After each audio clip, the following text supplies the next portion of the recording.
اچھا میرے بھائیو، ایک اور کرنٹ ایشو میں چاہ رہا ہوں ڈسکس کر لوں. اسی ویک کے اندر 3 اکتوبر 2023 کو ایک اعلیٰ سطح کا اجلاس ہوا جس میں آرمی چیف بھی تھے اور پرائم منسٹر بھی اور باقی جو بڑے ذمہ داران لوگ ہیں جو ملک کی سیکورٹی کو دیکھتے ہیں اور باقی معاملات کو. اس کے بعد ایک اعلامیہ جاری ہوا جو پوسٹ کی شکل میں ہم نے اس سے اگلے دن ہی اپنے آفیشیل یوٹیوب چینل میں ڈال دیا تھا پوسٹ کے طور پر. آپ کو پتا ہے کہ پاکستانی قوم کی یادداشت تو بڑی کمزور ہے، خبریں سنتے بھی ہیں تو اوور لک ہو جاتی ہیں، لیکن میرے لیے وہ بہت بڑی خبر تھی. میری چند ایک خواہشات کی تکمیل اس کے اندر تھی اور مجھے خوشی ہوئی کہ جہاں کہیں اگر ہماری اسٹیبلشمنٹ کوئی اچھا کام کرتی ہے تو ہم اس اعتبار سے انہیں اپریشیٹ ضرور کریں. ویسے تو زیادہ تر ہم ان کے ناقد ہی رہتے ہیں، لیکن اس معاملے میں انہوں نے ایک اچھا سٹیپ لیا. تو میں نے وہ جو 5 بڑے بڑے نکات تھے ان کے وہ ڈسپلے کروا دیے اس ایک پوسٹ کے اندر ہی، اور اس کے نیچے لکھا کہ ہم صرف اسی قسم کی اسلامک ڈیموکریسی کو پاکستان میں سپورٹ کریں گے اور ہمیں کسی قسم کا کوئی اسلامی نظام اس اعتبار سے نہیں چاہیے کہ کوئی نان اسٹیٹ ایکٹر جماعت، کسی فرقے کی جماعت جو ہے وہ سیاست کی آڑ لے کر اور پاکستان کے اوپر قابض ہو جائے اور باقی فرقے والوں کو وہ قتل کرنا شروع کر دیں، کبھی توہین مذہب کے الزام میں، تو کبھی گستاخ رسول کہنے کے الزام میں، تو کبھی گستاخ اہل بیت کہنے کے الزام میں، تو کبھی گستاخ صحابہ کے الزام میں. تو وہ پوسٹ جو لگی اس کے اوپر ظاہر ہے کہ ہر طرح کے لوگ ہیں، ان کا اپنا ریئیکشن آئے گا. کچھ لوگوں نے اسے اپریشیٹ کیا، کچھ لوگوں نے اس کے اوپر اپنے تحفظات کا اظہار کیا. تو میں چاہ رہا ہوں ایک تو وہ پوسٹ بھی ڈسکس کر لوں اور اس پہ جو لوگوں کی ریزرویشن ہے وہ بھی میں ان کو کلیئر کر دوں. 3 اکتوبر 2023 کو جو وہ اعلیٰ سطح کا اجلاس ہوا ہمارے سیکورٹی اداروں کا، ان میں 5 جو بڑے بڑے پوائنٹ تھے جن کے اوپر انہوں نے ایگری کیا اور اسے اعلامیے کے طور پر جاری کیا. اس کی کورالریز میں اور پوائنٹ بھی ہیں لیکن بڑے پوائنٹس جو تھے وہ 5 ہی تھے. نمبر 1، ریاست سیاسی مقاصد کے لیے مذہب کی من پسند تشریح نہیں کرنے دے گی. دوبارہ سنیں، ریاست سیاسی مقاصد کے لیے مذہب کی من پسند تشریح نہیں کرنے دے گی. اس سے مراد وہ تمام سیاسی جماعتیں ہیں جو مذہب کی آڑ میں اپنے فرقے کا ایجنڈا لانچ کرتے ہیں اور دوسرے لوگوں کی زندگیوں کو ولنریبل کر دیتے ہیں. آپ ان جماعتوں کے نام لینے کی ضرورت نہیں ہے، وہ اللہ کے فضل سے یا اللہ کے غضب سے پوری قوم کو پتہ ہے، کیونکہ اس کی تکلیف پوری قوم اٹھا رہی ہے، خواہ مسلمان ہو یا کافر ہو. پاکستان میں رہنے والے ان مذہبی جماعتوں کے شر سے کوئی بھی محفوظ نہیں ہے. حتیٰ کہ حال یہ ہے کہ یہاں پہ کسی ریلیجس پرسنالٹی کو بھی اگر جان کو خطرہ ہوتا ہے تو دوسری مذہبی جماعت سے ہوتا ہے، کسی کافر سے نہیں ہوتا. اور پھر وہ امن حاصل کرنے کے لیے یورپ اور امریکہ میں یعنی کافرانہ ملک ٹر جاندے نے. اور ایک کافرانہ ملک وہ ہے جتنے تہاڈی جان بچی ہوئی ہے، یا کافرانہ ملک وہ ہے کہ جدھر آپ کو ہر وقت یہ دھڑکا لگا رہتا ہے کہ کوئی عشق رسول کے نام کے اوپر آپ کا سر تن سے جدا نہ کر دے. یہ مسلمان ملک ہے، وہ اسلامی ملک ہے. چند ایک باتوں میں آپ کو اختلاف ہو سکتا ہے. اگر احترام جان اور احترام مال نہیں ہے تو ہم نے چاٹنا ہے اس قسم کی گورننس کو، اور پاکستان میں یہی ہے. آپ اگر رفع الیدین سے نماز پڑھ رہے ہیں کسی مسجد میں یا اونچی آمین کہتے ہیں تو آپ کو کسی ہندو سے، کرسچن سے خطرہ نہیں ہے کہ وہ آپ کو مسجد میں گالیاں دے یا مسجد سے دھکے مار کے نکال دے.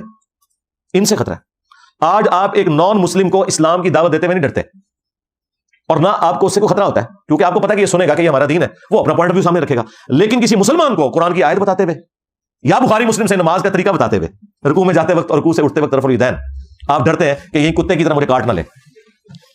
یہ کتے کی مثال قرآن میں آئی ہے علماء سوء کے لیے، سورۃ الاعراف میں بلعام بن بورا کے بارے میں.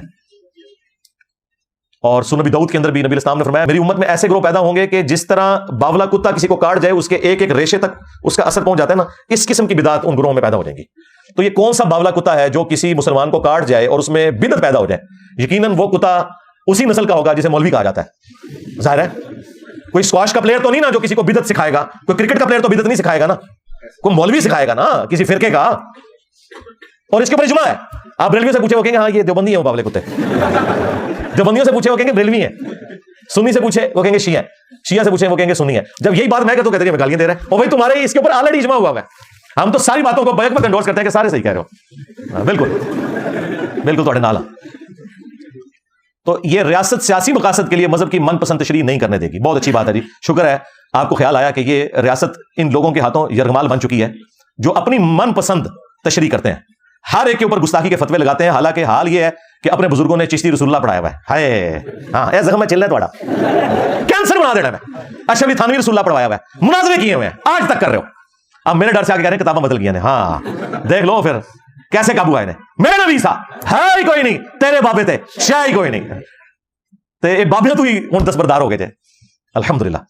دوسرا پوائنٹ اس میں تھا کہ کسی بھی شخص یا گروہ کو طاقت کے زبردستی استعمال کی اجازت نہیں دی جائے گی. کسی شخص کو یا کسی گروہ کو قانون کو ہاتھ میں لینا, طاقت کے ذریعے کسی سے کوئی چیز منوانا, اس کی اجازت نہیں دی جائے گی. اچھا یہ ساری باتیں آلریڈی ہمارا ایک آئینی حق ہے جو ہمارے کانسٹیٹیوشن میں لکھا ہوا ہے, یہ صرف اس کا اعادہ ہو رہا ہے, اور یہ اب اس کی ضرورت پڑ گئی ہے ان کو.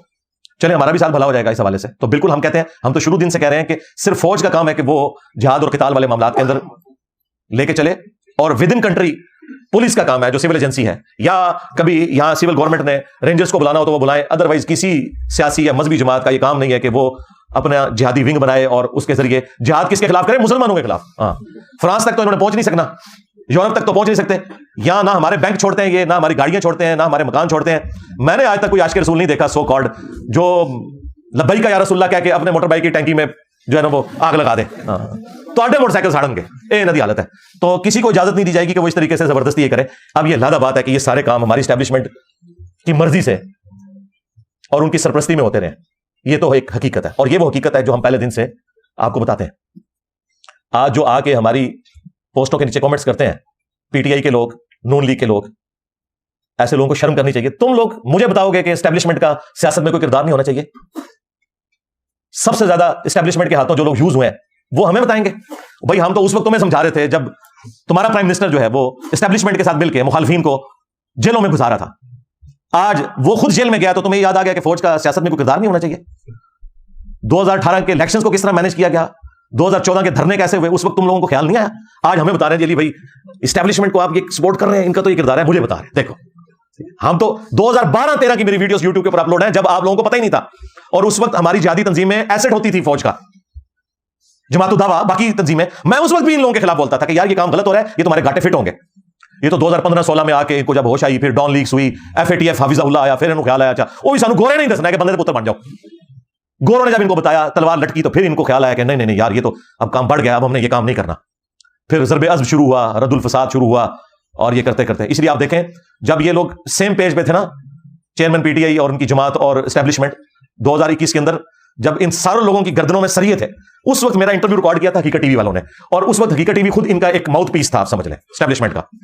تو میں نے ان کو انٹرویو میں یہ بات کی تھی کہ میرے انٹرویو میں آپ نے کٹنگ نہیں کرنی, میں جو کچھ بولوں گا اس کا وزن خود اٹھاؤں گا, کیونکہ میں اسٹیبلشمنٹ کے ٹکڑوں پہ کبھی نہیں پلا, نہ میں نے ان سے کبھی کوئی چندہ لیا ہے کہ مجھے کسی کا ڈر ہو اس حوالے سے. تو انہوں نے کہا جی بالکل, وہ میرے اسٹوڈنٹ تھے, انہوں نے ریکارڈ کیا. آپ میرا وہ انٹرویو بھی نکال کے دیکھیں, اس وقت بھی میں نے یہ بات کی ہوئی ہے کہ اب ہماری پالیسی کچھ بہتر ہوئی ہے, لیکن ابھی بھی فوج کو سیاست سے الگ ہو جانا چاہیے, اور انہوں نے کٹنگ نہیں کی. یہ ساری چیزیں میں نے اس وقت بھی ہائی لائٹ کی تھی. آپ تو خیر پوری قوم ہی کہہ رہی ہے نا, کیونکہ پیچھے ایک پی ٹی آئی بچ گئی تھی, اس کے ساتھ تو جو کچھ ہو گیا وہ تو پیپلز پارٹی اور نون لیگ کو بھی اپنے بیانیے میں پیچھے چھوڑ گیا اینٹی اسٹیبلشمنٹ میں, تو ان کو بھی سمجھ آ گئی, لیکن ان کو اس وقت سمجھ نہیں آتی تھی. لیکن پھر 9 مئی ہو گیا, 99 پہ سانپ کاٹ گیا. ہاں اتنی مشکل سے معاملات بیک فٹ پہ گئے تھے, 99 پہ سانپ کاٹ گیا. پھر اسٹیبلشمنٹ پورا ماسٹر بن کے سامنے آ گئی, اور اب وہ سیاسی جماعتیں بھی جو جماعتیں اینٹی اسٹیبلشمنٹ تھیں, اب وہ بھی ترس کھا رہی ہیں. نہیں جی دیکھو جی پی ٹی آئی والوں نے زیادتی کر دی, تو اب کیا کرے بیچاری فوج, اب بھی بیچاری کر کے. خود پی ٹی آئی جو اس وقت مزے لے رہی تھی, اب وہ کہہ رہے ہیں ہمارا تو کوئی تعلق نہیں. تو یہ جو 10,000 بندہ اندر پکڑا ہوا ہے, یہ نون لیگ کا بندہ ہے.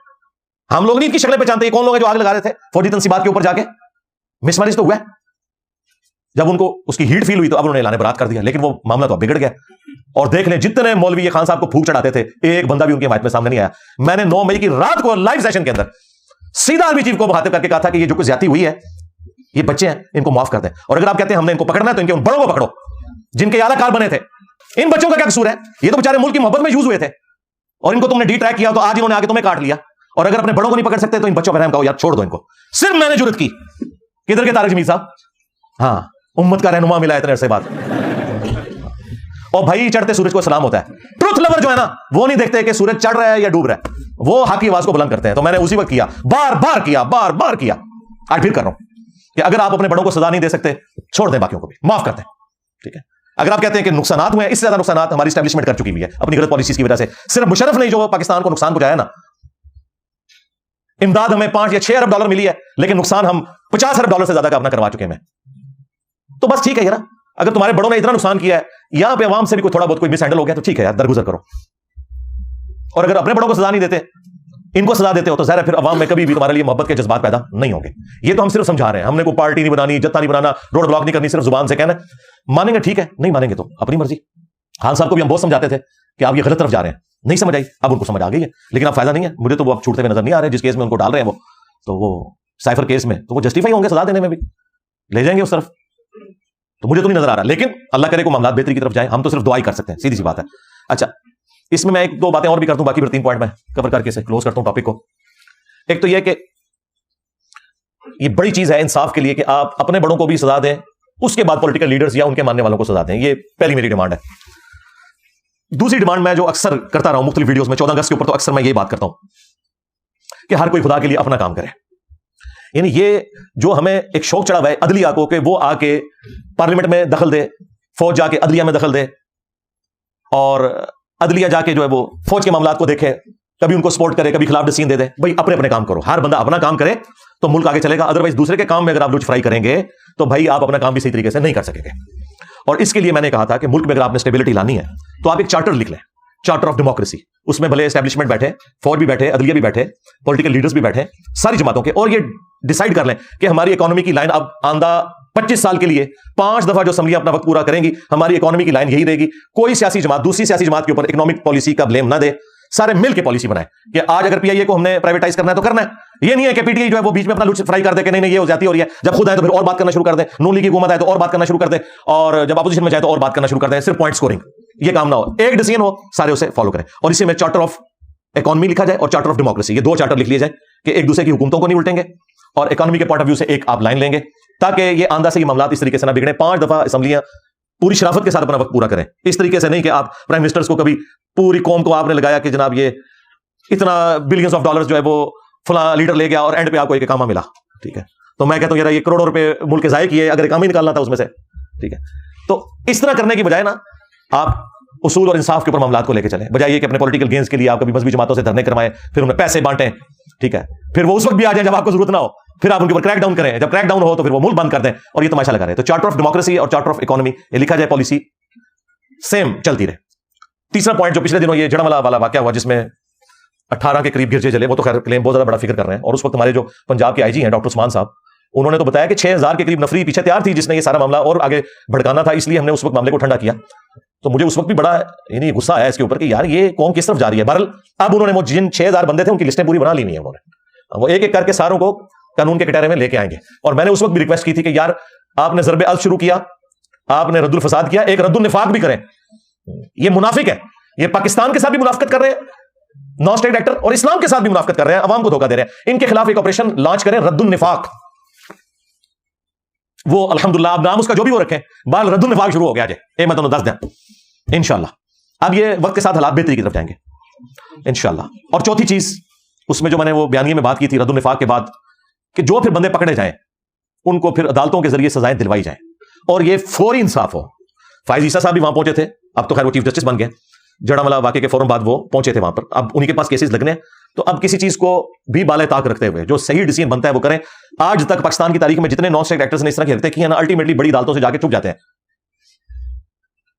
آج تک جو کچھ بھی ہوا بڑی عدالتوں سے جا کے یہ لوگ چھٹ جاتے ہیں. اس لیے چھٹتے ہیں کہ وہاں جا کے گواہ جو ہے گواہی نہیں دیتے, ان کی جان کو خطرہ ہوتا ہے. گواہ مکر جاتے ہیں. اب عدالت نے تو شواہد کی بنیاد پہ فیصلہ کرنا ہے. میرا خیال ہے گواہ اگر مکر بھی جائیں, اگر آپ کے پاس کیمرے کا ریکارڈ موجود ہے, سی ٹی وی سے یہ چیز کنفرم ہو جاتی ہے کہ یہ لوگ مجرم ہیں, انہیں سزا ملنی چاہیے, سیدھی سی بات ہے. ادروائز یہ معاملات اس طریقے سے چلتے رہیں گے. یہ 4 چیزیں ہوگی. اور 5ویں چیز میں نے کہا تھا کہ یہ خیر میرا ایک ذاتی شغف ہے, یہ آپ کی مرضی ہے, چاہے تو سافٹ ویئر اپڈیٹ کر دیں ان کا, تو چاہے کوئی ایک مولوی سٹی بنا دیں, جس طرح جو ہے وہ اٹلی میں ویٹیکن سٹی بنا, اور مولویوں کو کہا کہ بھائی ادھر لڑو بھیڑو جو کچھ کرنا ہے, ادھر جا کے خیر ان کا بھی ڈنگ نکل گیا. ان مولویوں کو ناردرن ایریا میں شفٹ کریں. جتنے بھی یہ فسادی قسم کے مولوی ہیں نا, ان کی 4 شادیاں کروائیں, ان کو گاڑیاں دیں, ٹھیک ہے, ان کو انٹرنیٹ کے ہائی سپیڈ کنیکشن لے دیں. یار ساڑی جان چھڑے اتوں انہوں کو خدا نہ آ جائے جو ملک نو رہنے دے قابل رکھنا ہے. تو یہ 5 نکاتی ایجنڈا ہے. نمبر 1 سزا دینی ہے, اپنے بڑوں کو دو, پلس ٹھیک ہے عوام کو بھی دو, لیکن اگر ان کے اوپر ہاتھ نہیں ڈال رہے پولیٹیکل لوگوں سے بھی پھر صرف نظر والا معاملہ کرو. اور نمبر 2 چارٹر آف ڈیموکریسی یا چارٹر آف اکانومی, یہ دونوں چارٹرز لکھے جائیں اور ایک پالیسی بنائی جائے, تاکہ حکومتیں کوئی بھی آئیں ایک دوسرے کے اوپر بلیم نہ ڈال سکیں, نہ ایک دوسرے کی ٹانگیں کھینچیں. پھر آپ کو وہ ٹرو اسلامک ڈیموکریسی کی برکات بھی انشاءاللہ ملیں گی. نمبر 3 رد النفاق شروع کریں, آپریشن کا نام رد النفاق. اور چوتھی چیز, جب یہ آپریشن ہو اس کے بعد عدالتوں کے ذریعے فوراً سزاؤں والا معاملہ ہو اور منطقی انجام تک پہنچایا جائے. اور 5ویں چیز مولوی سٹی بنایا جائے ویٹیکن سٹی کے طرز کے اوپر.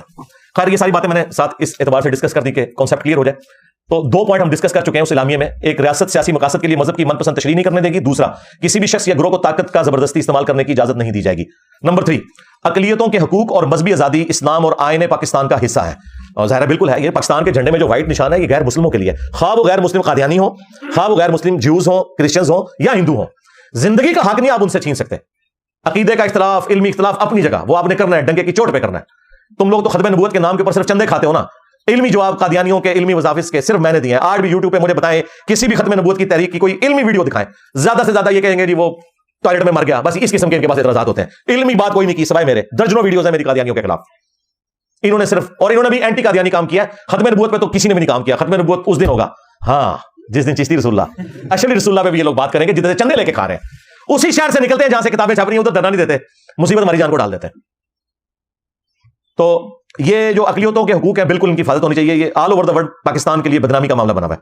چوتھی چیز اس میں تھی، ملک میں سیاسی مسلح گروہ یا تنظیم کی کوئی جگہ نہیں ہے۔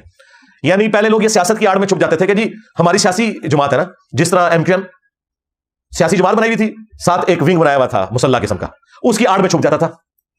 اور ساری جماعتوں نے اپنے اپنے اس قسم کے نا اسلحے کی بنیاد کے اوپر بنائی ہوئی ہیں ونگس۔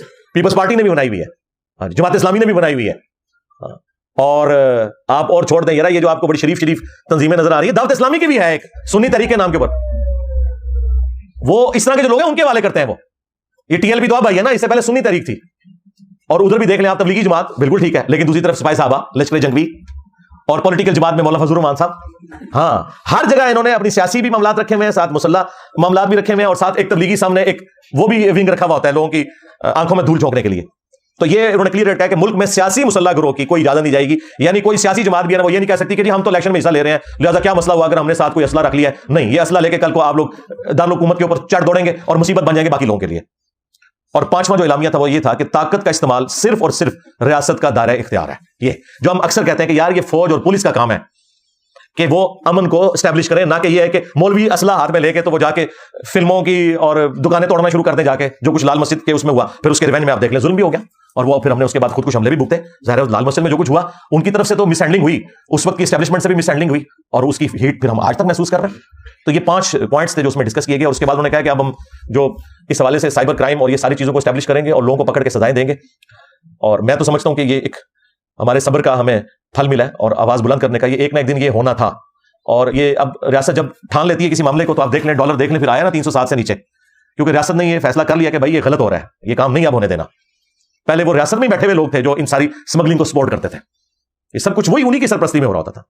تو میں تو دعا کرتا ہوں کہ یہ معاملات آگے چلیں، اور آخر میں ریکویسٹ یہ ہے کہ یار الیکشن کراؤ، اور اس معاملے کو انٹرم گورنمنٹ کی بجائے جو عوام کی منتخب حکومت جو بھی آئے اس کے سپرد کریں، تاکہ ایک لانگ ٹرم پالیسی بنے اور معاملات جو ہے وہ بہتری کی طرف جائیں۔ ہم اپنے بڑوں کو وقتاً فوقتاً یہ چیزیں ہائی لائٹ کرتے رہتے ہیں، تاکہ قیامت کے دن ہماری اس اعتبار سے کوئی پکڑ نہ ہو کہ ہم نے کوئی سچائی کے حوالے سے بزدلی کا مظاہرہ کیا ہے یا کسی کو ہائی لائٹ نہیں کی۔ اور بڑوں کے لیے تو میں اکثر وہ حدیث بیان کرتا ہوں کہ بخاری اور مسلم دونوں میں حدیث ہے کہ سب سے برا اگر کوئی گڈریا ہے تو وہ ہے جو کسی جگہ کا حکمران ہے۔ جس طرح گڈریا بھیڑ بکریوں کی حفاظت کرتا ہے نا، اس طرح حکمران عوام الناس کے اوپر ایک اللہ تعالیٰ کی طرف سے مقرر کیا گیا، اگر اس نے انصاف نہ کیا تو جنت کی خوشبو بھی نہیں پائے گا۔ یہ حدیث بخاری مسلم میں ہے کہ حکمران نے اگر انصاف نہ کیا تو جنت کی خوشبو بھی نہیں پائے گا۔ یہاں تو لوگوں کو شیروانی پہننے کا، بیج لگانے کا بڑا شوق ہوتا ہے، لیکن ان کو پتہ نہیں ہے کہ یہ سیدھا سیدھا جہنم کو مارے اگر انہوں نے اس پوسٹ کے ساتھ حق نہیں ادا کیا۔ قیامت کے دن ان لوگوں نے کہنا کہ ہم گمنامی کی موت کسی فٹ پاتھ پہ مر جاتے نا وہ بہتر تھا، ہم آرمی چیف نہ بنتے، ہم پرائم منسٹر نہ بنتے، ہم چیف جسٹس نہ بنتے، اگر انہوں نے انصاف نہ کیا تو۔ انہوں نے آخرت میں کہنا ہے کہ اللہ ہمیں تو کسی فٹ پاتھ پہ مار دیتا، ہماری لاش کو کوئی دفنانے والا نہ ہوتا، کم از کم آخرت کے عذاب سے تو بچ جاتے۔ لیکن دوسری طرف اگر آپ انصاف کرتے ہیں تو وہ بھی بخاری اور مسلم دونوں میں حدیث ہے کہ 7 قسم کے لوگ ہیں جنہیں اللہ کے عرش کا سایہ نصیب ہوگا، ان میں سے پہلا شخص وہ ہے جو عادل حکمران ہے۔ پھر انعام بھی پھر اسی اعتبار سے ہے۔ ایک اور حدیث ہے بخاری اور مسلم میں، تم میں ہر ایک نگہبان ہے اور اس سے اس کی رعیت کے بارے میں پوچھا جائے گا۔ پھر نبی صلی اللہ علیہ وآلہ وسلم نے فرمایا کہ ایک حکمران اپنی رعایا کے اوپر حاکم ہے، اس سے اس کے بارے میں پوچھا جائے گا۔ ایک مرد اپنی بیوی اور بچوں کے اوپر حاکم ہے، اس سے اس کے بارے میں پوچھا جائے گا۔ ایک بیوی اپنے خاوند کے مال اور اولاد کے اوپر حاکم ہے، اس سے اس کے بارے میں پوچھا جائے گا۔ لہٰذا اب تو سارے ہی آ گئے۔ ہاں تسی بھی خوش ہو رہے ہو کہ وڈیا دا رگڑا لگا ہوا ہے، بچنا تسی بھی کوئی نہیں۔ ہاں اگر اپنی جگہ پہ ہم نے انصاف نہ کیا تو اللہ تعالیٰ ہمیں انصاف کے اوپر قائم رہنے کی، انصاف کی تبلیغ کرنے کی، اسی پہ عمل کرنے کی توفیق عطا فرمائے۔ صلوا علی محمد وآل محمد، اللہم صلی علی محمد وعلی آل محمد واصحاب محمد وازواج محمد وامت محمد اجمعین الی یوم الدین۔ مجھے بائی چانس یہ بھی کچھ باتیں یاد آئیں، میں چاہ رہا ہوں کہ آج چونکہ ماحول بنا ہوا ہے، تھوڑا اپنی زندگی کا کوئی ایک ایسا پہلو اس سے جو جڑا ہوا ہے جو میں نے آج تک کیمرے میں کبھی بیان نہیں کیا، وہ بھی ڈسکس کر لوں تاکہ ریکارڈنگ میں آ جائے۔ خصوصاً ہمارے ان لوگوں کے لیے جن کو کبھی کوئی شیطان وسوسہ دلاتا ہے، میرے حوالے سے علماء کبھی کہتے ہیں یہود و نصارہ کا ایجنٹ ہے، اب انہوں نے کہنا شروع کر دیا جی یہ اسٹیبلشمنٹ کا ایجنٹ ہے، اتنی دلیری سے بولتا ہے، اس کو پکڑتا کیوں نہیں ہے؟ بھئی میرے ساتھ جو کچھ ہوا ہے پچھلے 10-12 سالوں میں وہ آپ کو تو میں نے نہیں بتایا ہوا، تو آپ کسی گمان میں نہ رہیں کہ میری زندگی کوئی اتنی آسانی سے گزر رہی ہے. لیکن یہ بات حقیقت ہے کہ میں کبھی بھی اسٹیبلشمنٹ کا اعلی کار نہیں بنا. اس کی وجہ سے مجھے اتنی تکلیفیں نہیں اٹھانی پڑیں جو اسٹیبلشمنٹ کے پالتو لوگوں کو اٹھانی پڑتی ہیں.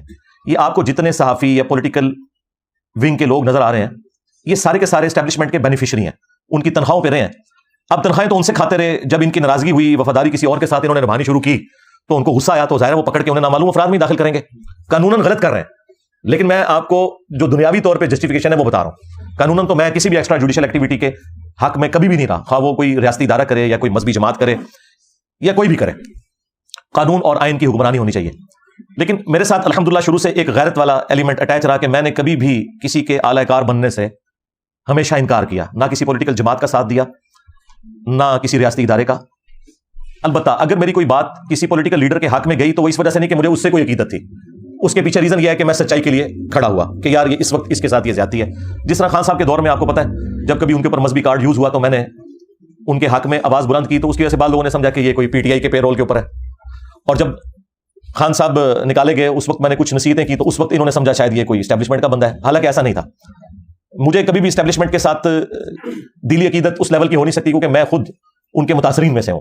لیکن فوج ایز اے ادارہ یا ان کی جو قربانیاں ہیں پاکستان کے لیے وہ اپنی جگہ مسلمہ ہے. وہ آپ لوگوں نے تو صرف سنی ہے، میں نے تو اپنی آنکھوں سے دیکھی ہیں. اور میں یہ سمجھتا ہوں کہ اوپر کے چند ایک لوگ جو اپنی پولیٹیکل گینز کی وجہ سے اپنے زوم میں پاکستان کی بہتری کی خاطر یہ جو تجربے کرتے رہتے ہیں مختلف اوقات میں، کبھی ضیاء اللہ کی شکل میں، کبھی مشرف کی شکل میں، کبھی باجوہ صاحب کی شکل میں تو ہمیشہ ان تجربوں کے خلاف رہا ہوں.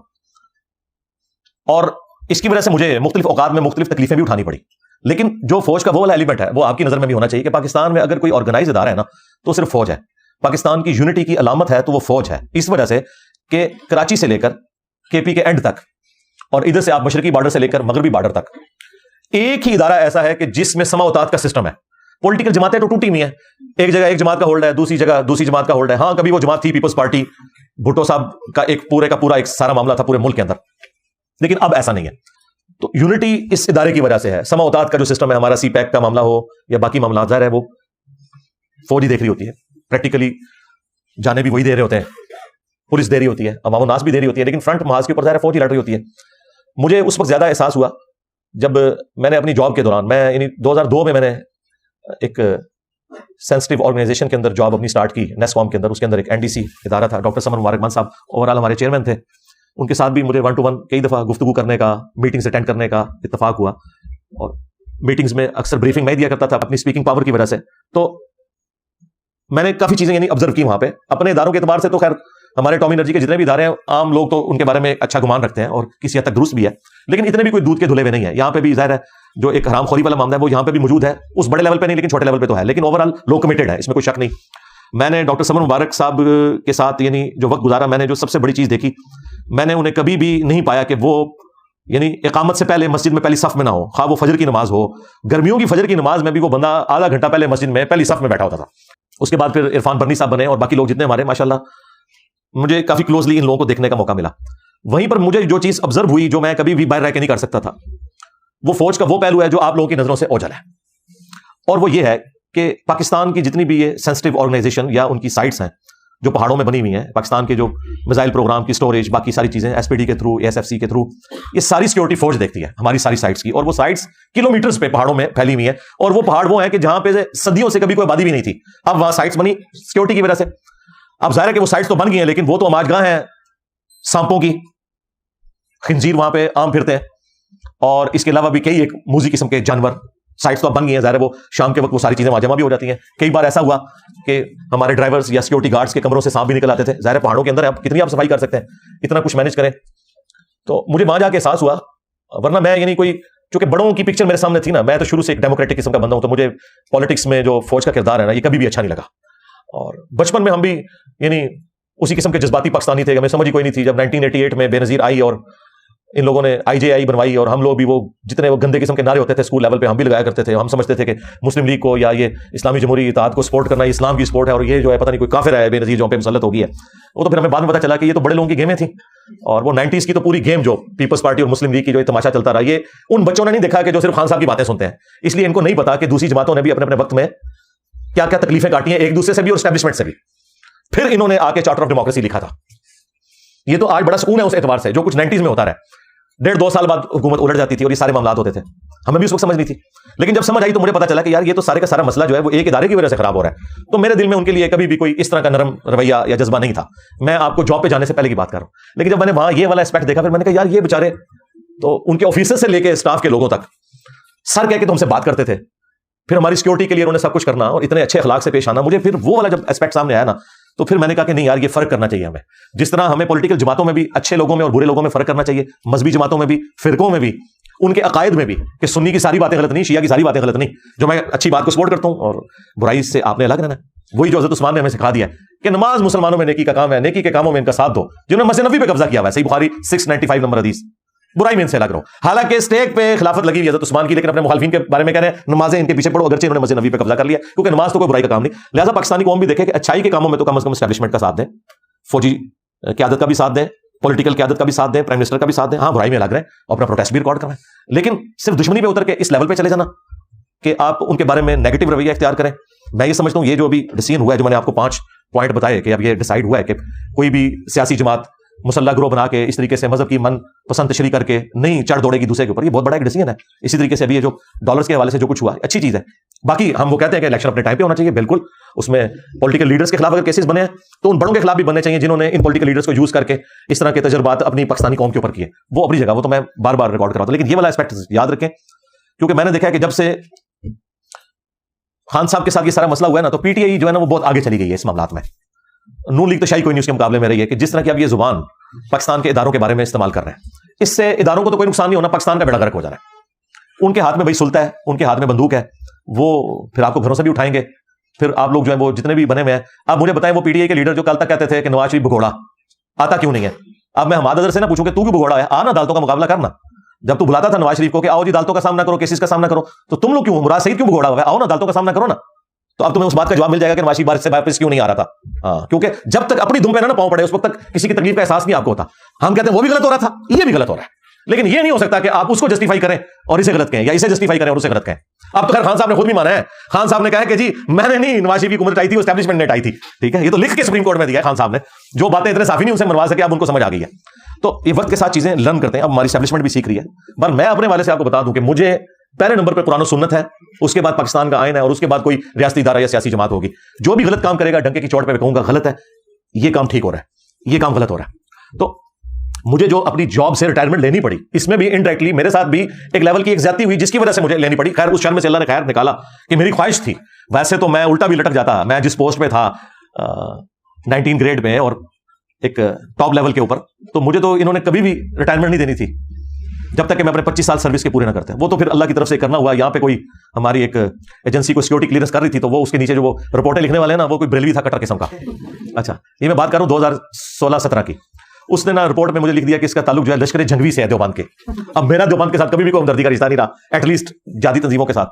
خیر وہ ہماری جب آفس میں وہ پہنچی تو فوجی آپ کو پتا کانوں کے کچے ہوتے ہیں, انہوں نے فوراً کہا جی آپ ریٹائرمنٹ لے لیں. میں نے کہا کس چیز کی ریٹائرمنٹ؟ اچھا ویسے تو مطلب میری خواہش تھی کہ مجھے ریٹائرمنٹ مل جائے. میں نے جتنا بھی دین کا کام بڑے لیول پہ جتنا کیا وہ اپنی جاب کے دوران کیا, یہ ذہن میں رکھیے گا. 2008 میں میری ریکارڈنگ شروع ہوئی ہے اور یہ میں 2017 کی بات کر رہا ہوں, 9 سال تک, جبکہ آلموسٹ ہمارے سارے میجر لیکچرز ریکارڈ ہو چکے ہوئے تھے. تو میں نے کہا اس الزام کے ساتھ تو میں نے نہیں جانا. ویسے آپ آفر کریں کہ ٹھیک ہے میں پبلک فگر ہوں اور اس کی وجہ سے تو ٹھیک ہے, کوئی مسئلہ نہیں, 15 سال میری سروس ہے, مجھے 15 سال سے زیادہ سروس ہو چکی بھی تھی, تو مجھے بینیفٹس بھی مل جائیں گے جو جاب کے ہیں, اتنے تو نہیں ملیں گے لیکن چلیں کوئی آدھے تو مل ہی جائیں گے, لیکن اس الزام کے ساتھ نہیں. لیکن آپ کو پتا ہے فوج کی ایک مینٹالٹی ہے, وہ غلط بھی ڈیسیژن کرے نا, غلطی علیحدگی میں تو مان لیتے ہیں, پبلکلی نہیں مانتے. یہ ان کے ساتھ ایک کمزوری اٹیچ ہے. یہی وجہ ہے کہ یہ سب کچھ کر رہے ہیں ابھی, کبھی یہ نہیں کہہ رہے کہ جی ہمیں معاف کر دیں, ہم سے غلطی ہوئی ہے, یہ نہیں کبھی کہیں گے.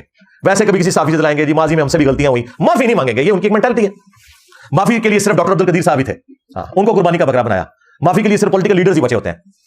یہ میں ساری باتیں آپ کو اس لیے بتا رہا ہوں کہ میرے بارے میں میرے جینز کے اندر موجود ہے کہ یہ اپنے مخالفین کے ساتھ کیا کرتے ہیں, لہٰذا میرے بارے میں تو آپ بھول جائیں. جس طرح آپ یہ بھول جائیں نا کہ میں توحید کے معاملے میں بالکل ننگی تلوار ہوں, اس معاملے میں بھی میں بالکل ننگی تلوار ہوں. مجھے پتا ہے کہ یہ کیا کرتے ہیں. ہمیں کوئی پی ٹی آئی والا یا نون لیگ والا جو ہے نا وہ آئین کا درس نہ دے اور یا ہمیں وہ اینٹی اسٹیبلشمنٹ بیانیہ نہ بتائے, ہمیں آپ سے زیادہ پتا ہے. ٹھیک ہے, تو بہرحال اس وقت جب یہ معاملات چلے تو میں سیدھا اسلام آباد ہائی کورٹ میں نے کیس کر دیا اپنے ادارے کے خلاف. اور جسٹس شوکت صدیقی صاحب, وہ بھی میری طرح آپ کو پتا ہے نڈھر قسم کا جج, اس نے بلا لیا, اور وہ تو مطلب اس طرح کے معاملات میں کوئی کسی کا لحاظ نہیں کرتے تھے. ان کی عدالت میں کیس لگا, ان کو بلایا تو یہ آئے بائے شائے کرتے رہے, اور 1 سال تاریخیں بھگتے رہے, صرف ڈانٹ کھا کے وہاں سے آتے تھے. الٹیمیٹلی پھر آخری دفعہ تو انہوں نے بڑے سخت الفاظ میں نے کہا کہ بھائی میں اب اس کو پھر ون سائڈڈ ڈیسائیڈ کر دوں گا اگر آپ لوگوں نے یہ سارے معاملات اس طریقے سے لے کے چلنے ہیں. وہ خیر ان دنوں پھر شوکت صدیقی صاحب کی وہ تقریر ہو گئی, وہ تو چلے گئے, خیر کیس پھر دوسری جسٹس اطہر من اللہ اس وقت ابھی چیف جسٹس نہیں بنے تھے اسلام آباد ہائی کورٹ کے, ان کی کورٹ میں لگ گیا, کیس وہاں پہ چلا گیا. بال وہ معاملات چلتے رہے. بس اس دوران پھر اللہ تعالیٰ نے کو میرے دل میں یہ بات ڈالی کہ یار ٹھیک ہے. مجھے پھر کچھ لوگوں نے اپروچ کیا کہ سر اب آپ کا جو لیول ہے, آپ اس ادارے میں کیا کرنا ہے, آپ نے آ کے یہاں تو سارے آپ کے اسٹوڈنٹ بیٹھے ہوئے ہیں, تو بس اب آپ یہ کام کریں. تو مجھے بات کلک کر گئی, میں نے کہا ٹھیک ہے یار. پھر میں نے اس معاملے کو اوور لک کر کے 2020 کے اینڈ پہ جا کے میں نے وہ پھر اپنے ساری ریٹائرمنٹ والا معاملہ بھی کیا, اور سارے وہ پرانے جو میرے ایریاز رہتے تھے وہ ریسیو کیا, اور آفیشیلی میں نے سگنیچر کر دیے. اس دوران خیر میں نے اپیل کے لیے جو ہے نا وہ اپلائی کیا تھا. جب میری ان کے ساتھ میٹنگ بھی, تو اس وقت بھی میں نے ان کو کہا کہ یار یہ اس طریقے سے آپ نے کوئی الزام لگانا, صحیح الزام لگائیں, لیکن غلط الزام کے ذریعے یہ نہ کریں. میں نے اس لیے سے کیا تھا. بہرحال یہ میں نے بتانے کا مقصد یہ ہے کہ میں خود اس فیز سے گزرا ہوا ہوں, ٹھیک ہے. وہ تو اللہ تعالیٰ نے ہر شر میں سے کوئی خیر نکالنی ہوتی ہے. میرے لیے جو اللہ تعالیٰ نے یہ پوسٹ رکھی ہوئی ہے, وہ ڈاکٹر ذاکر نائک کی بات, وہ کہتے ہیں کہ میری والدہ کہا کرتی تھی کہ میں ہزاروں اپنے ڈاکٹر ذاکر نائک قربان کر سکتی ہوں اگر ایک احمد دیداد ہمیں ڈاکٹر ذاکر نائک کی شکل میں اور مل جائے. تو ڈاکٹرز تو بہت ہوں گے, لیکن ڈاکٹر ذاکر نائک تو ڈاکٹر ذاکر نائک ہے. کنگ ایڈورڈ میڈیکل کالج نے کئی MBBS ڈاکٹرز پروڈیوس کیے ہیں, لیکن ڈاکٹر اسرار تو پھر ڈاکٹر اسرار ہے, ٹھیک ہے. تو اس لیے میں نے جب دیکھا, میں نے کہا یار میکینیکل انجینئر دنیا میں اور بھی کہیں ہیں, ٹامی انرجی میں ہائر پوسٹ میں, لیکن یہ اس وقت جو اللہ تعالیٰ نے یہ اس کام کے لیے مجھے چن لیا, اور ظاہر ہے کہ اللہ تعالیٰ کسی کے دل میں بات ڈالتا ہے, اس کو صلاحیتیں دیتا ہے غیر معمولی حالات و واقعات میں. تو میں نے پھر اس کام کو پورے پیشن کے ساتھ الحمدللہ لے کے چلوں. اور آپ دیکھ لیں 2017 میں ہمارے 1 لاکھ سبسکرائبرز تھے پورے 10 سالوں کے اندر, اور پھر چند سالوں کے اندر اب آپ دیکھ لیں سبسکرائبرز کو تو خیر سیکنڈری حیثیت حاصل ہے, اگرچہ وہ 2.5 ملین سے زیادہ ہے, لیکن اصل چیز ویورشپ ہے. آج آپ دنیا میں ریلیجن پہ بات کریں تو آپ کو پتہ چل جائے گا کہ وہ فرقے جن کی تعداد کروڑوں میں ہے, وہ مولوی جن کے پیچھے کروڑوں اس فرقے کے لوگ کھڑے ہیں, ان کو کتنی دنیا سنتی ہے دین کے لیے, اور ہمارے پلیٹ فارم کو کتنی دنیا سنتی ہے دین کے لیے. یہ آپ کے سامنے ہے. دیکھیں تبلیغی جماعت نے یا دعوت اسلامی نے اگر ترقی کی ہے نا, تو ایک فرقے سے انہوں نے جنم لیا جن کے کروڑوں ماننے والے تھے, اور میں سارے کو توڑ کے رکھ دیتا ہے. دیکھیں نا, یہ ہونا کہ ایک بندہ بریلوی سے اٹھے تو ظاہر کروڑوں بریلوی موجود ہیں, چند اس کے ساتھ لگ جائیں گے, اور پھر سارے محاذوں پہ ایک وقت جنگ لڑ کے, اور پھر اللہ تعالیٰ کی یہ نصرت کی سچائی کی طاقت ہے کہ باقی لوگ تو اپنے فرقوں کی دعوت کو لے کے چلے, جہاں کروڑوں لوگ ساتھ موجود تھے وہ سارے فیل ہو گئے, اور جو سارے فرقوں سے ٹکر لے کر کھڑا ہوا اللہ اور اس کے محبوب علیہ السلام کی فیور کے اندر, جس کے ساتھ کوئی بھی نہیں تھا, اور اللہ تعالیٰ نے اس کی آواز کو اس طرح پوری دنیا میں پہنچایا, پورا پیراڈائم شفٹ ہو گیا. لوگ اکثر کہتے ہیں انجینئر صاحب کو اسٹوڈنٹ تیار کریں اپنے بعد. میں نے کہا اپنے بعد کیا, اپنے بعد کا بھی کام میں نے اپنی زندگی میں اللہ نے مجھ سے لے لیا. یعنی ہم کوئی بھی اگر ایک اسکول آف تھاٹ کہہ لیں, یا کوئی تحریک, یا کوئی بھی ایسی چیز کوئی بھی لانچ کرتا ہے, وہ کس لیے ہوتی ہے؟ تاکہ ریفارم کی جائے. تو اس پلیٹ فارم کی برکت سے تو پوری نیشن ہی, پوری مسلمان قوم ریفارم ہو گئی ہے. وہ کہتی ہے کہ بھائی ہمیں بتانا ہے قرآن و سنت میں کیا لکھا ہے, لے جاؤ واپس سائڈ پہ. تو یہ سب سے بڑی چینج ہے. اگر کوئی مجھے ایک لائن میں پوچھے نا چینج کیا ہے, اب لوگ کہتے ہیں 10 لکھے کتنے, ہاں کتنے لکھے ہیں, بس یہ بات جب بھی کوئی بریلوی دیوبندی اہل حدیث شیعہ اپنے مولوی سے پوچھے 10 کتنے لکھے ہیں, تو یہ چینج ہے. اس سے بڑی اور چینج کیا چاہیے؟ اس طرح کی چینج تو پہلے کبھی نہیں آئی تھی. تو یہ وہ ریفارم ہونا ہے. الحمدللہ اللہ کا شکر ہے کہ ہم نے اس معاملے کو بڑی ایمانداری کے ساتھ لے کے چلے. لہٰذا میرے بارے میں کبھی بھی کسی نے وہم نہیں کھانا کہ میں کبھی اسٹیبلشمنٹ کا اعلی کار بنوں یا بنا رہا, یا کبھی ناٹ ایٹ آل, نیور, کبھی بھی نہیں. میں بالکل سچائی کے لیے ہمیشہ کھڑا ہوتا ہوں, آندہ بھی کھڑا ہوں گا. آپ دیکھیں لوگ تو رالے لوگوں کی ٹپکری ہوتی ہیں. یہ جو خان صاحب کے دور کے اندر اس وقت کی جو اسٹیبلشمنٹ نے جو پلان کیا ہوا تھا نا, اس پلان میں مجھے بھی انہوں نے یوز کرنے کی کوشش کی. میرے پاس بندے بھیجے کہ آپ کو وزارت مذہبی عبور دیں گے, آپ کی لائف کو تھریٹ ہے, آپ وہاں شفٹ ہو جائیں. میں نے کہا بھائی میں آپ کو اسسٹ ضرور کروں گا, میں سسٹم کا حصہ نہیں بن سکتا, کسی مولوی کو ہی ڈھونڈے. ہاں میں آپ کو پورا کورس بنا کے دے سکتا ہوں کہ اس طریقے سے معاملات کو لے کے چلنا ہے, لیکن اگر آپ یہ کہیں نہیں. پھر انہوں نے پھر مختلف پارٹیاں میرے پاس بھیجیں کہ جی وہ جی آپ طارق جمیل صاحب, جواد نقوی صاحب, کچھ علماء کی لسٹ دی, ان کو آپ اکٹھا کریں, ہم تمام ٹی وی چینلز پہ آپ کے پروگرام کراتے ہیں, اور ہم اس طریقے سے اس معاملے کو لے کے چلتے ہیں, مولویوں کو سائڈ پہ کریں. میں نے کہا جو ایک دفعہ ان کے ہاتھوں یوز ہو گیا تو کل کوئی اپنی مرضی کا دین بھی بیان کروائیں گے. میں نے کہا بھائی ہماری معذرت قبول کریں, البتہ آپ دین کی ہیلپ کے طور پہ ہم سے جب بھی کوئی چیز پوچھیں گے وہ ہم ضرور بتائیں گے. آپ کے لیے ہم کام نہیں بھائی کر سکتے, سیدھی سی بات ہے. اور وہ دیکھیں وہ بیچارہ تو اب فارغ ہو کے گھر بیٹھ گیا, جس کا آرمی چیف بننے کا خواب تھا, بندے میرے پاس بھیج رہا تھا, مجھے تو نہیں پتا تھا کہ اس کا اپنا کیا اشر ہونا ہے, خود بھی فارغ ہو گیا. تو دیکھیں میں کبھی بھی نہ ابھی اعلیٰ کار بنوں گا, نہ پہلے کبھی بنا, نہ مستقبل میں. اس کی وجہ یہ کہ ان لوگوں نے ریٹائر ہونا ان کو تو کوئی جانتا نہیں ہے, لیکن الحمدللہ ہمارے اس پلیٹ فارم کی لیگیسی پرانی ساری کے سارے فرقوں کو پیچھے چھوڑ گئی ہے, کیونکہ ہم نے فرقہ واریت سے بلند ہو کر یہ آواز بلند کی. کوئی چندہ بک نہیں بنائی, کوئی مسجد نہیں بنائی, کوئی مدرسہ نہیں بنایا. سب سے بڑھ کر سب کو مسلمان سمجھتے ہیں, ان کے پیچھے نمازیں پڑھتے ہیں, ان کی زندگی موت کا مسئلہ چندے ان کو دیتے ہیں. تو الحمدللہ اس لیے ہم کہتے ہیں ہمسا ہو تو سامنے آئے. آج تک جتنے مذہبی پیشوا ہیں فرقے لانچ کر کے گئے ہیں, مدرسے بنا کے گئے ہیں, چندہ بک بنا کے گئے ہیں. تمہارے بابوں کی ایک گندگی بھی تم کہو نا کہ یہ والی گندگی انجینئر صاحب آپ کے اندر ہے, وہ نہیں نکال سکتے تم, لیکن کم از کم مان گئے ہو نا کہ وہ گندگی تھی. تو میں نے تو سسٹم سے کچھ نہیں حاصل کیا سوائے اس کے کہ میری لائف ونریبل ہوئی, میری فیملی کی لائف ونریبل ہوئی, میرے ٹیم ممبرس کی لائف ونریبل ہوئی, ان کی فیملیز کی لائف ونریبل ہوئی ہے. اور کیا حاصل کیا اسے؟ مونیٹائز نہیں کیا اپنا چینل ویڈیو ایڈز کے اوپر. 1 کروڑ سے زیادہ میں مہینے کا کما سکتا تھا اگر ویڈیو ایڈ چلاؤں, جتنی میری ویورشپ ہے. ٹھیک ہے, میں مولوی کیا, میں تو اسٹیبلشمنٹ اور پولیٹیکل لیڈرز کو بھی خرید سکتا تھا اتنے پیسوں کے ساتھ. لیکن نہیں کیا, صرف اس لیے کہ کوئی بندہ کسی بھی اعتبار سے کوئی جھول نہ نکالے. اور میں ظاہر اس کو غلط بھی سمجھتا تھا عورتوں کا ویڈیو میں آنا, یہ بھی ایک وجہ تھی, اور لیکن یہ بھی تھا کہ یار کوئی بہانہ اس اعتبار سے داخل نہ کرے. 3 چیزوں کی کوئی گنجائش نہیں ہماری دعوت میں, عورت, شہرت اور دولت. عورت سے مراد یہ کوئی عورت کی تذکیر نہیں, یعنی یہ چھپی دوستیاں جو یہ مفتی کرتے ہیں, تیسری کر لیتے ہیں, پھر چوتھی کر لیتے ہیں, اور پھر مدرسے بناتے ہیں, پہلے شاگردنیاں ہوتی ہیں, پھر چاچیاں بن جاتی ہیں تھوڑیاں. ٹھیک ہے. اس کے بعد شہرت کہ شوق ہے جناب جا کے بڑے بڑے جلسوں سے خطاب کرنے کا, مسجدوں میں کھڑے ہو کے فورن ٹور لگانے کا. نہیں, نیور, کہیں نہیں گیا. جو آتا ادھر آئے گا بھائی. وہ اکثر ہمارے یہاں پہ اکیڈمی فون آتے ہیں نا, لاہور سے لوگ آتے ہیں, پنڈی سے, اسلام آباد سے. میں نے کہا دیکھ لو, پہلے جیلم سے لوگ داتا دربار جاتے تھے, اب داتا دربار والے جیلم شریف آتے ہیں. یہ فرق ہے, یہ فرق ہے, کیونکہ باباؤں کے بابا. وہ اس لیے ہے کہ ہماری نسبت بہت اونچی ہے الحمدللہ. میرے نبی سا ہے ہی کوئی نہیں, تیرے بابے تھے شے ہی کوئی نہیں, یہ ہے وجہ.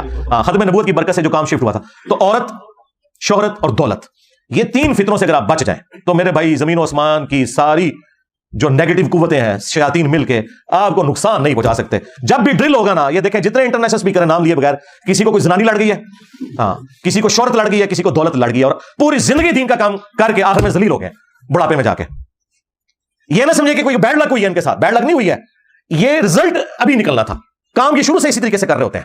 وہ اللہ تعالیٰ نے ڈھیل دی کہ شاید پلٹ آئے, کوئی شاید پلٹ آئے, نہیں پلٹتا, ٹھیک ہے بڈھے والے جاؤ مر جاؤ اسی طرح. اس لیے یہ نصیحت میں ویڈیو میں بھی ریکارڈ کروا رہا ہوں اپنے تمام اسٹوڈنٹس کے لیے بھی, خصوصاً جو ہمارے دعوت کے حوالے سے ختم نبوت کی برکت سے نبی الاسلام کی مبارک دعوت کو لے کے چل رہے ہیں. عورت, شہرت, دولت, ان 3 چیزوں کو ہمیشہ اپنے سامنے رکھنا ہے. ان تینوں چیزوں میں سے میں کسی چیز میں انوالو تو نہیں ہوا. جب آپ سمجھے انوالو ہو گیا, اب آپ سمجھے اخلاص بھی گیا, اللہ کی مدد بھی گئی. ورنہ مجھے بتائیں, ایک بندہ اتنی دلیری کے ساتھ سارے فرقوں کو, ان کے بابوں کو پوڑ کے رکھ دے اور سارے فیل ہو جائیں اپنی سارے چندہ بکس کے ساتھ, مدرس کے ساتھ, سارے مولوی مل کے دیکھ لیں آج پوری دنیا میں وہ انجینئر کا فتنہ آ گیا جی, وہ انجینئر کا کچھ کرو جی, انجینئر کر دو جی. پھر کوئی اور بہانہ نہیں ملتا تھا تو پھر فلاں کا ایجنٹ, فلاں کا ایجنٹ. اور اب تو یہ ساری گالیاں اتنی گھس پٹ گئی ہیں کہ مجھے خود بھی ایسی آتی ہے. کبھی کوئی قادیانی کہہ دے, یہ کہتے ہیں یار یہ تو کوئی نبی شاید لب کے لے آؤ. ہاں, اتنی ساری چیزیں پٹ گئی ہیں تھوڑیاں. تو اللہ کا شکر ہے, یہ میں نے ساری باتیں اس کے ساتھ اس لیے کر دی تاکہ آپ کو, اگر میری زندگی میں کوئی ایسا ایک چھپا ہوا ایلیمنٹ تھا جو شاید میں نے ابھی تک ویڈیو میں بیان نہیں کیا تھا, تو وہ بھی میں ریکارڈنگ میں لے آؤں, بجائے اس کے کہ میرے بعد کوئی بندہ میری طرف کوئی ایسی بات منسوخ کرے تو میں اس کی کلیریفیکیشن خود اس حوالے سے دے دوں. باقی تو اللہ کا شکر ہے کہ ہر بات کی کلیریفیکیشن دینا ضروری بھی نہیں ہے. کسی انسان کا جو کریکٹر ہے وہ خود بتاتا ہے کہ وہ کیسا ہے. تو یہ بار بار جی فلانے نے کہتا جی اے دیتے کو گل کرو, جی ادھر گل کرو, بھائی یہ قیامت تک لوگ باتیں کرتے رہیں گے. اس کا کوئی اینڈ نہیں ہوگا.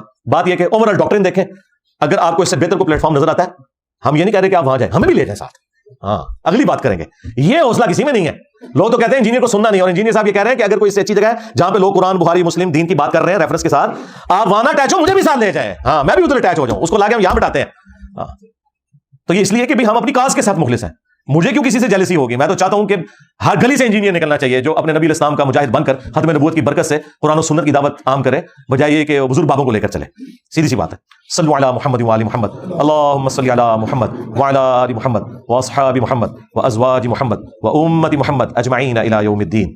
اللهم إني أسألك بأنك أنت الله لا إله إلا أنت الأحد الصمد الذي لم يلد ولم يولد ولم يكن له كفوا أحد وإلهكم إله واحد لا إله إلا هو الرحمن الرحيم ألف لام ميم الله لا إله إلا هو الحي القيوم. اللهم صل على محمد وعلى آل محمد. اللهم ربنا آتنا في الدنيا حسنة وفي الآخرة حسنة وقنا عذاب النار. ربنا آتنا من لدنك رحمة وهيئ لنا من أمرنا رشدا. اللهم اغفر لحينا وميتنا وشاهدنا وغائبنا وصغيرنا وكبيرنا وذكرنا وأنثانا. اللهم من أحييته منا فأحيه على الإسلام ومن توفيته منا فتوفه على الإيمان. اے اللہ, جن بھلائیوں کا سوال تیرے محبوب صلی اللہ علیہ وآلہ وسلم نے تجھ سے کیا, ہمارے حق میں, ہمارے ماں باپ کے حق میں, ہمارے بیوی بچوں کے حق میں, پوری امت کے حق میں قبول منظور فرما. جن جن چیزوں کے شر سے تیرے محبوب صلی اللہ علیہ وآلہ وسلم نے تیری پناہ طلب کی, تمام مسلمانوں کو ان تمام چیزوں کے شر سے اپنی پناہ عطا فرما. بالخصوص چائنا, کشمیر, انڈیا, فلسطین, یمن, عراق, شام, پاکستان, افغانستان, جہاں کئی مسلمان کس پرسی کی زندگی گزار رہے ہیں, غیب سے ان کی عزت, آبرو, جان و مال کی حفاظت فرما. حاضرین کے دلوں میں جو جو نیک اور جائز دعائیں ہیں قبول منظور فرما. حاضرین کے جو چھوٹے بڑے رشتہ دار فوت ہو چکے ان کی مغفرت فرما. جو زندہ ہیں ان کو اپنی موت سے پہلے قبر و آخرت کی تیاری کرنے کی توفیق عطا فرما. جو بیمار ہیں انہیں شفا کلی عطا فرما. یہ تمام دعائیں تمام مسلمانوں کے حق میں قبول منظور فرما. اے اللہ, ہمارے ملک پاکستان کی خیر فرما, اندرونی اور بیرونی خطرات سے محفوظ فرما, پورے عالم اسلام کی خیر فرما. سبحان ربک رب العزت عما یصفون وسلام علی المرسلین والحمد للہ رب العالمین وصلی اللہ علی النبی الکریم وعلی آلہ واصحابہ اجمعین الی یوم الدین. آمین.